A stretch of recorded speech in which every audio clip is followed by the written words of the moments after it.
How's everybody doing? It is, what is this, Thursday morning. I'm out here in Highland Park just leaving OQ Coffee, and just wanted to do two things. One is I want to send a shout out to my man Dan Habib, who has a new film getting ready to come out called Intelligent Lives. Dan is actually running a Kickstarter now for the film, and let me just tell you, I was able to see an early preview. I think it was about a 15-minute preview, and it really blew me away. All right, it really challenged a lot of the ideas that I have associated with what intelligence is. As a person with a learning disability, I can remember leaving high school, going to college, being at Middlesex County College, a part of my first disability support program, Project Connections.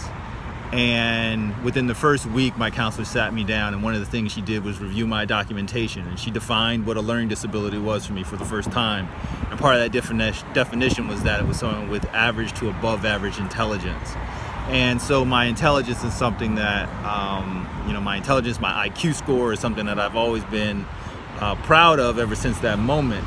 But Dan's film, I mean, it really makes you think, man. You know, when you think about the history of IQ and its connection to the eugenics movement, and Dan's film just tackles all of that. Sorry, there's a big dump truck here pulling up next to me. So at the bottom, I'm going to put a link to the Kickstarter campaign. I hope you will join me in being able to support this film. I'm a big fan of Dan's films. He's actually from Highland Park, so that's only right. The other thing is, I think, you know what, let's just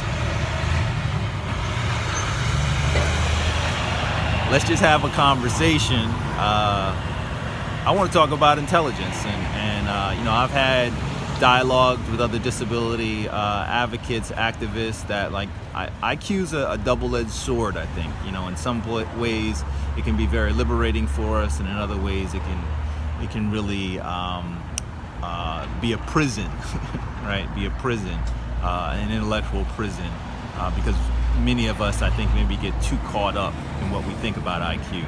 So leave comments, support Dan's film, and have a great one.